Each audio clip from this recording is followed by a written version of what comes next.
Сәуір айы қазақтың тәуір айы деп атақты Мұқағали атамыз айтқандай, мінекей сәуірдің бірінші жұлдызы сапарымыздың сәтті түсіп, осы Индонезия мемлекетіне келгенбіз.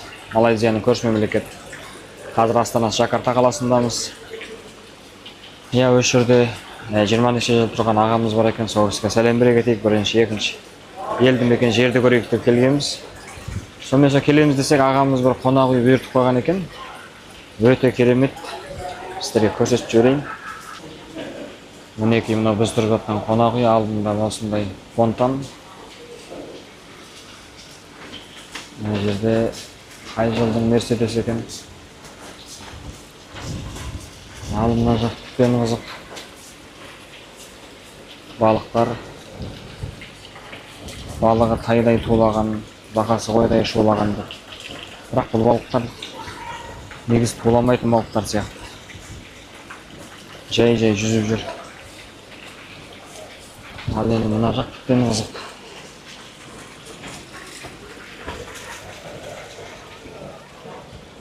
Мінекей.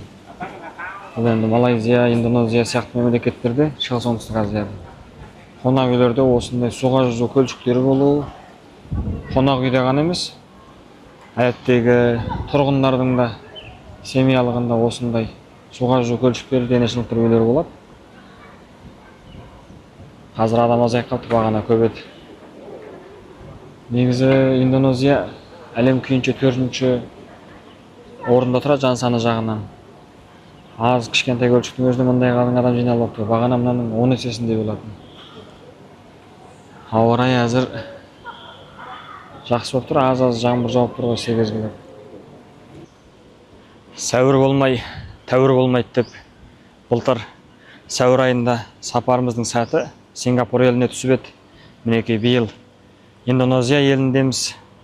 Амандық болса осы Жакарта қаласын енді бастап аралайық деп жатырмыз. Алдыда осы Индонезия мемлекет туралы көптеп ақпарат беретін боламыз. Келер санда кездескенше сау саламат болыңыздар.